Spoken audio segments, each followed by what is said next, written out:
모든 것은 하나님의 손에라는 제목으로 오늘 하나님 말씀을 선포하겠습니다.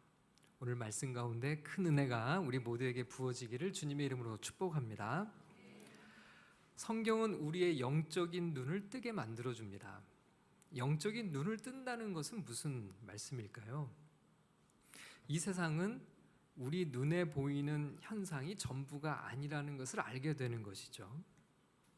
우리 눈에는 보이지 않는 현상 너머의 세계를 믿음의 눈으로 보는 것, 이것이 바로 영적인 눈을 뜨는 것입니다. 우리 눈에 보이지 않는 존재를 믿음으로 보는 것, 그게 영적인 눈을 뜨는 것이죠. 그럼 우리 눈에 보이지 않는 존재 중에 가장 중요한 분이 누구실까요? 바로 하나님이시겠죠. 하나님은 우리 인간의 눈으로는 볼 수 있는 존재가 아닙니다. 우리 손으로 만질 수 있는 그런 분이 아니시죠? 우리처럼 시간과 공간의 한계에 갇혀 있는 분도 아닙니다. 하나님은 우리의 눈을 창조하신 분이시고 우리가 만질 수 있는 손을 만드신 분이시죠. 우주를 창조하셨고 시간과 공간이 지금처럼 존재하게 하신 분이세요. 성경은 바로 이 하나님에 관한 내용을 우리에게 전하는 책입니다. 히브리서 11장 3절은 이런 말씀을 우리에게 소개하는데요. 함께 읽어보겠습니다. 믿음으로 모든 세계가 하나님의 말씀으로 지어진 줄을 우리가 아나니 보이는 것은 나타난 것으로 말미암아 된 것이 아니라. 자, 이 구절이 뭐라고 말씀하나요? 보이는 것은 나타난 것으로 말미암아 된 것이 아니다. 보이지 않으시는 하나님의 말씀으로 모든 세계가 창조된 것이지 지금 우리 눈에 보이는 것에 의해 된 것이 아니라고 그렇게 말씀하죠.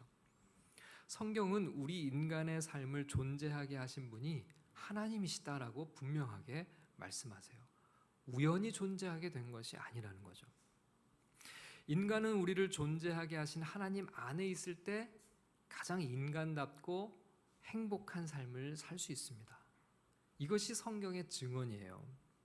그런데 이렇게 우리에게 생명을 부여하시고 우리 인간의 삶을 행복으로 이끌어 주시는 하나님만 존재하는 것이 아니죠. 자, 우리 눈에 보이지 않는 또 다른 존재가 있습니다. 그게 누굴까요? 마귀죠. 마귀도 우리 눈에 보이지 않습니다. 그러나 끊임없이 우리 삶에 영적인 영향력을 미치려고 애를 쓰죠. 자, 마귀가 우리에게 좋은 영향력을 미치려고 애를 쓸까요? 아니죠.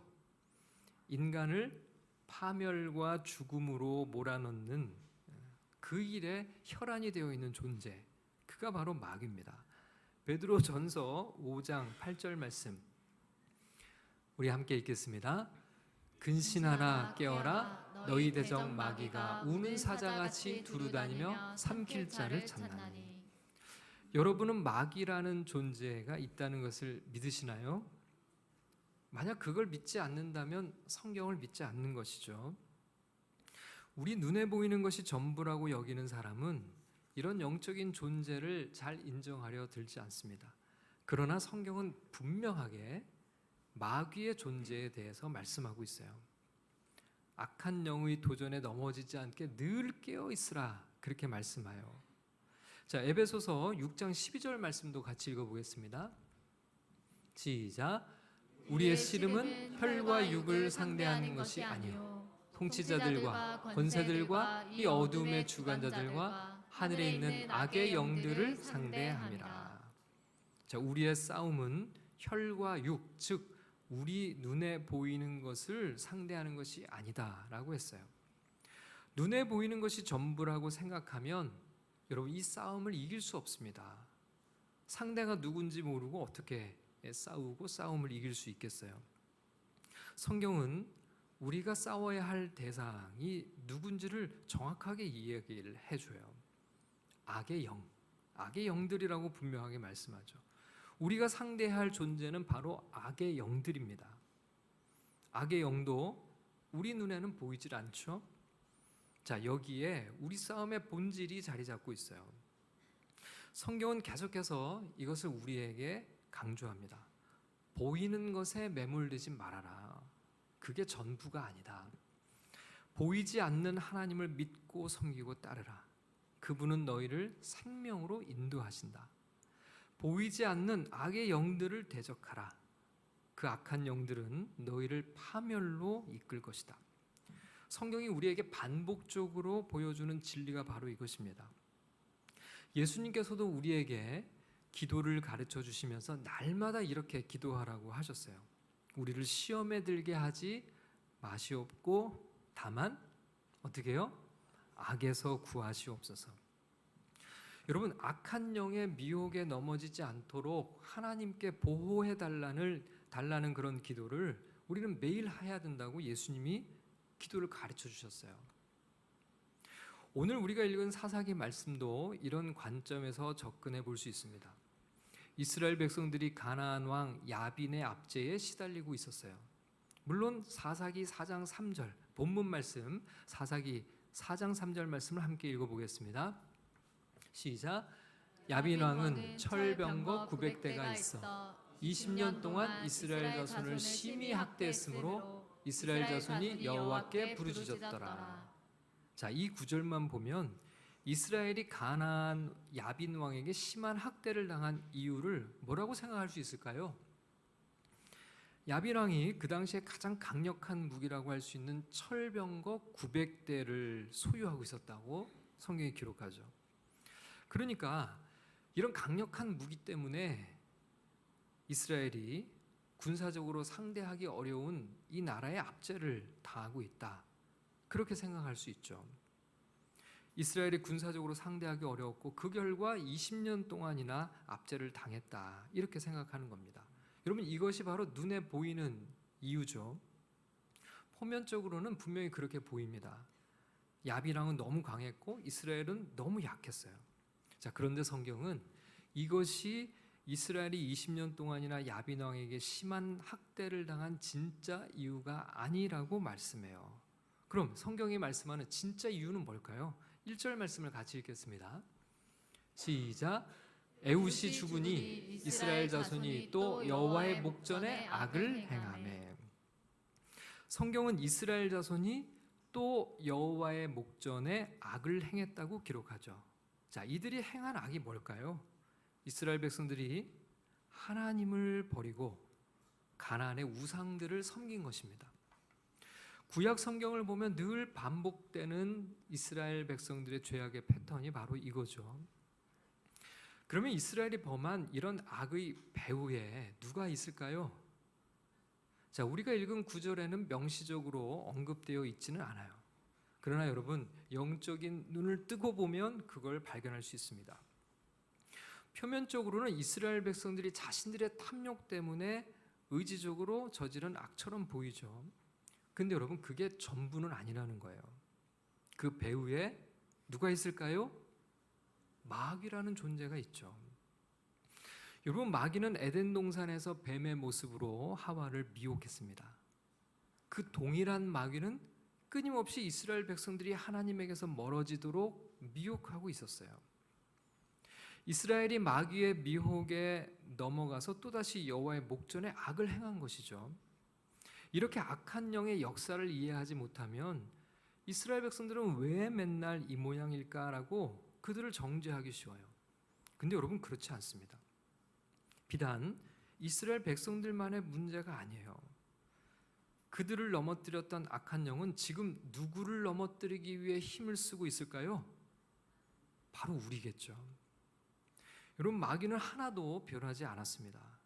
지금도 우리를 대상으로 그의 계략을 열심히 행하고 있어요. 자, 이스라엘 백성들이 우상 숭배에 빠진 후에 어떤 일이 벌어졌을까요? 2절 말씀을 같이 읽겠습니다. 시작. 여호와께서 하솔에서 통치하는 가나안 왕 야빈의 손에 그들을 파셨으니 그의 군대 장관은 하로셋 학고임에 거주하는 시스라요. 자, 여기 어떻게 기록되어 있죠? 여호와께서 가나안 왕 야빈의 손에 그들을, 즉 이스라엘 백성들을 파셨다, 이런 표현을 썼어요. 하나님께서 이스라엘 백성들의 악을 깨우치게 하시기 위해 야빈의 압제 아래 두셨다는 것이죠. 여러분, 이것이 이스라엘 백성들이 가나안 왕 야빈에게 학대당했던 진짜 이유예요. 표면적으로 드러난 이유는 가나안 왕 야빈이 가진 철병거 900대로 인해서 이스라엘이 학대를 당한 것이었습니다. 그러나 성경은 다르게 말씀해요. 그게 아니라는 겁니다. 진짜 이유는 이스라엘 백성들이 악한 영을 쫓아 하나님을 멀리하고 우상을 숭배한 죄의 결과라는 거예요. 그 죄에서 이스라엘 백성들을 돌이키게 하시려는 하나님의 징계가 이들에게 이런 학대로 나타난 겁니다. 여러분, 절대로 철병거 900대의 문제가 아닙니다. 물론 철병거 900대는 강력한 무기예요. 틀림없는 사실입니다. 그러나 성경은 아주 분명하게 말씀해요. 그것이 이스라엘 백성들이 압제당한 진짜 이유가 아니라는 거죠. 여러분, 우리가 어떤 문제에 대해 정확한 원인을 찾는 것은 너무나 중요합니다. 왜 그럴까요?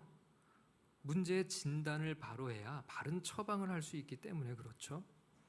철병거 900대가 없어서 압제를 당하고 있다고 진단한다면 이 압제를 벗어날 수 있는 해결책은 무엇일까요?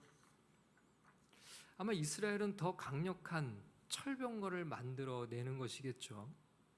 근데 압제 안에 놓여 있는 이스라엘 백성들이 스스로 철병거를 만들어 그 압제를 벗어난다는 것은 사실 쉬운 일이 아닐 겁니다.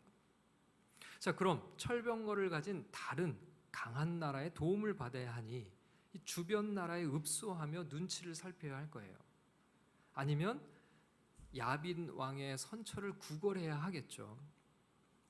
여러분, 우리도 우리 삶의 문제를 제대로 봐야 됩니다. 바른 진단을 내리지 못하면 엉뚱한 해결책을 다니느라고 우리의 인생을 허비해버리고 말아요. 내 삶의 문제를 해결해 줄 수 있는 해결책이 뭘까? 좋은 스펙이 있으면 해결이 되는 걸까? 더 많은 연봉을 받으면 해결이 되는 걸까? 더 나은 외모를 가지면 해결이 될까? 많은 재산을 소유하면 해결이 될까? 자, 그런데 이스라엘 백성들의 영적인 눈이 열리기 시작했습니다. 그들은 이들의 문제의 원인이 자신들의 죄라는 것을 깨닫기 시작했어요. 자, 그러자 이 문제를 풀어줄 수 있는 해결책이 보이기 시작했습니다.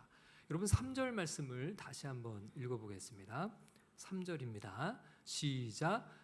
야빈 왕은 철병거 900대가 있어 20년 동안 이스라엘 자손을 심히 학대했으므로 이스라엘 자손이 여호와께 부르짖었더라. 자, 이스라엘 백성들이 어떻게 했다고요? 여호와께 부르짖었더라, 이렇게 말씀하죠. 여러분, 이제 영적인 눈이 열리기 시작했어요. 그들은 그동안 자신들이 잊고 있었던 한 분을 기억해냅니다. 그동안 자신들이 하나님께 어떤 죄를 범했는지를 깨닫기 시작한 것이죠. 지금 이들이 처한 상황이 철병거 900대로 인한 것이 아니라는 것을 이스라엘 자손들은 깨닫기 시작한 거예요. 하나님을 저버리고 악한 영들을 쫓아 탐욕의 죄와 우상의 죄를 범했던 자신들의 죄를 하나님 앞에 회개하기 시작했습니다. 여러분, 이것이 바로 문제 해결의 출발점이었죠. 여러분, 우리도 마찬가지입니다. 우리 눈앞에 놓인 많은 문제들을 만납니다. 그러나 눈에 보이는 문제를 전부라고 생각해서는 안 돼요. 어떤 이들은 다른 사람과의 관계 어려움 때문에 힘들어합니다. 경제적인 고통에 놓인 이들도 있습니다. 육체적인 문제로 힘들어하는 이들도 있습니다. 눈앞에 다양한 장애물들로 인해 고통스럽습니다. 그러나 그렇게 눈에 보이는 장애물만 걷어내면 문제가 해결이 될까요? 성경은 그렇게 말씀하지 않아요. 눈에 보이지 않는 것에 우리 눈이 뜨여야 된다는 거예요. 그래야 진짜 문제를 발견할 수 있고, 진짜 문제를 발견해야 진정한 해결책을 찾을 수 있다는 거예요.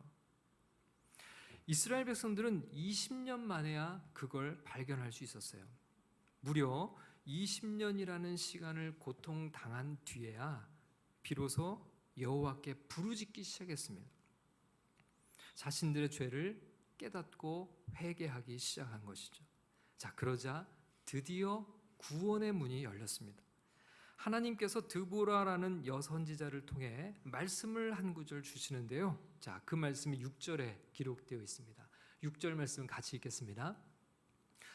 드보라가 사람을 보내어 아비노함의 아들 바락을 납달리 게데스에서 불러다가 그에게 이르되 이스라엘의 하나님 여호와께서 이같이 명령하지 아니하셨느냐?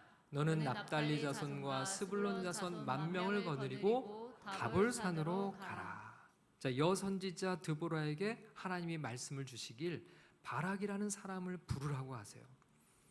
그리고 그에게 말하기를 납달리 자손과 스불론 자손 10,000명을 거느리고 다볼산으로 가라고 명령하십니다. 자, 7절 말씀을 같이 읽겠습니다. 시작. 내가 야빈의 군대 장관 시스라와 그의 병거들과 그의 무리를 기손강으로 이끌어 내게 이르게 하고 그를 내 손에 넘겨주리라 하셨느니라. 야빈의 군대 장관 시스라와 그의 병거들, 즉 철병거 900대와 그의 무리를 바락의 손에 넘겨주실 것이다, 그렇게 말씀하세요. 자, 누가 넘겨준다는 겁니까? 7절에 보면 내가라는 표현으로 시작해요. 주어는 내가입니다. 자, 지금 이 말씀을 누가 하고 계신 거죠? 하나님의 말씀이에요. 드보라를 통해 들려주신 하나님의 말씀이에요. 그러니까 내가는 바로 하나님이신 거죠. 여러분, 성경은 이 모든 것이 누구의 손에 달려 있음을 보여주고 있습니까? 이 모든 것이 하나님의 손에 있다는 거예요. 이스라엘의 모든 것이 하나님의 손에 달려 있다는 걸 보여주고 있어요. 하나님께서 이스라엘에게 철병거를 주시겠다고 하시지 않으셨어요. 이스라엘 백성들에게는 여전히 상대 적국의 철병거를 상대할 무기가 없습니다. 이들이 가진 것이라고는 10,000명의 사람들과 하나님의 말씀뿐이었어요. 이것이 전부입니다.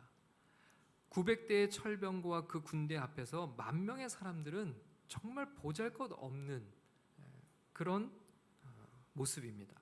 자, 그런데 어떤 일들이 벌어졌을까요? 16절 말씀을 같이 읽겠습니다. 16절입니다. 시작. 바락이 그의 병거들과 군대를 추격하여 하루셋 학고임에 이르니 시스라의 온 군대가 다 칼에 엎드러졌고 한 사람도 남은 자가 없었더라. 철병거 한 대 없는 바락과 10,000명의 이스라엘 백성들이 야빈 왕의 철병거들과 군대를 추격하기 시작해요. 그리고 그 군대가 다 이스라엘의 칼에 엎드려졌는데 한 사람도 살아남은 자가 없었다. 이게 성경의 기록이죠. 여러분, 이게 어떻게 된 거죠? 여러분, 이게 가능한 일인가요? 눈에 보이는 것이 전부라면 이걸 뭐로 설명할 수 있을까요? 그러나 성경은 그 이유를 명확하게 우리에게 밝혀줘요. 15절 말씀을 같이 읽겠습니다. 15절입니다. 시작.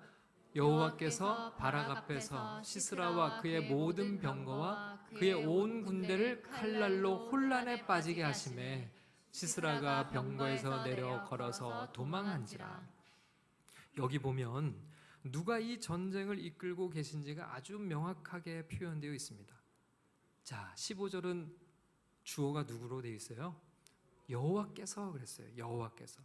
여호와께서 바락 앞에서, 여러분, 우리가 눈에 보일 때는 지금 누가 제일 앞에 있나요? 바락이 제일 앞에 있잖아요. 바락이 10,000명의 병사들을 이끌고 있잖아요. 근데 성경은 바락 앞에서 행하고 있는 분을 우리에게 소개해요. 바락 앞에는 여호와가 서 계세요. 여호와께서 바락 앞에서 시스라와 그의 모든 병거와 그의 온 군대를 칼날로 혼란에 빠지게 하심에 그랬습니다. 적군을 혼란에 빠지게 하셨다. 성경은 여호와께서 적군의 군대를 혼란에 빠지게 하셨다고 분명하게 말씀하고 있어요. 누가 싸우고 있는 겁니까?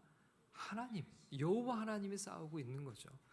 우리 눈에는 바락과 그의 군대가 싸우고 있는 것으로 보여요. 그러나 영적인 눈을 뜨고 보면 바락과 그 10,000명의 군사들 앞에 서서 이 전쟁을 진두지휘하고 계시는 하나님이 있다는 거죠. 여러분, 이스라엘 백성들이 어떻게 이 전쟁에서 승리할 수 있었어요? 바로 하나님입니다. 하나님이 해답이셨던 것이죠. 여러분 29절 말씀도 같이 읽어보겠습니다. 29절입니다. 시작.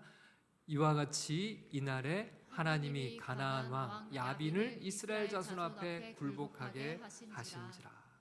여기서도 성경은 분명하게 명시하고 있습니다. 이날에 하나님이 가나안 왕 야빈을 이스라엘 자손 앞에 굴복하게 하신지라. 하나님이. 여러분 눈에 보이는 철병거 문제가 아니죠. 눈에 보이시지 않으시는 하나님에 의해 이 전쟁의 승패가 갈려졌던 것입니다. 여러분 오늘 여러분의 문제가 무엇인가요? 다양한 문제들을 우리는 안고 살아가고 있습니다. 관계의 문제, 재정의 문제, 건강의 문제, 감정의 문제, 가정의 문제, 이런 문제들은 눈에 보이는 것들이에요. 그러나 여러분 성경은 우리에게 영의 눈을 뜨라고 말씀하고 있어요. 눈에 보이는 문제 너머에 있는 진짜 문제가 무엇인지를 우리는 성령님께 질문해 봐야 합니다. 진짜 문제를 볼 수 있어야 진정한 해결책을 찾을 수 있기 때문이죠. 성령님께서 생각나게 해주시는 것 있다면 그걸 가지고 우리는 누구 앞에 가지고 나가야 할까요? 하나님 앞에 나아가 부르짖어야 합니다. 하나님께서 당신의 삶에 해결책이 되어 주실 것입니다. 모든 것이 하나님의 손에 있음을 우리는 반드시 기억해야 됩니다. 그런 믿음으로 오늘도 승리하는 삶을 살아가는 저와 여러분들이 다 되기를 주님의 이름으로 간절히 축원합니다.